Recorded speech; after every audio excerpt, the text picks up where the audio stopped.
there hasn't been a lot of change. I think we've replanted some older vineyards with some younger clones and newer clones. I think if you look at the DNA of Alto Rouge, if you do a vertical tasting of the last 15, 20 years, you can see there's vintage variation in the wines, but the biggest positive for me is always the DNA of the wine. The DNA is the same, so whether it's a riper year or a more linear year, I think the average of the wines are absolutely spectacular.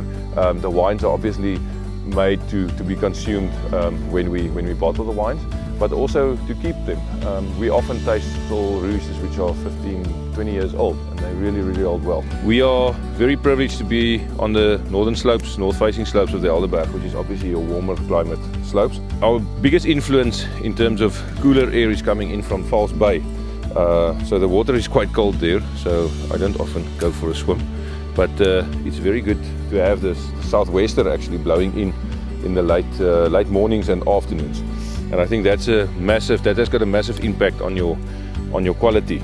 If you look at the temperature and you just start driving from the bottom of the farm, which is about 100 meters above sea level, to about 500 meters at the top, you can see the difference of about anything between 3 and 4 degrees Celsius, and that makes a massive impact, especially in your hang time, tannin ripeness for Cabernet Sauvignon and your later ripening varieties. So that creates a sort of a climate which is very favorable for quality.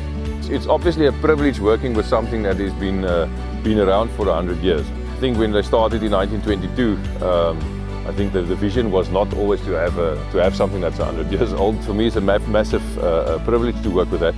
And I think a lot of things has changed since 1922, but this has not changed. And I think that's the golden thread in our wine.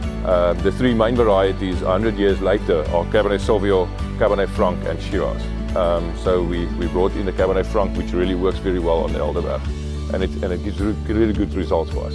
Obviously, Cabernet being our main focus, especially for our single variety Cabernet, and then that must also form the base for Rouge. So we'll end up more or less with about 50% of Cabernet on the whole property, and if you look at Rouge itself, which will probably be more or less 30% Cabernet, 30% Cabernet Franc, and 30 Shiraz, and then the remaining 10 will probably be Merlot a little bit and a little bit of Petit Verdot. It's sort of a household name in South Africa, and we are just a custodian for a couple of years, and then you hand over to someone else. Very good for us to have only 5 winemakers in the last 100 years. We've had 2 father-son combinations. If we can continue with this and we can keep it a South African household name, I think that's where we need to look after the people in South Africa who helped us create this brand and this wine. I think we have a good combination of sandstone soils and decomposed granite. And the combination of that is ideal for viticulture. The complexity of our soils is good. We have a variety, but not such a variety that we have to plant really small vineyards. We can go up to about 10 hectares.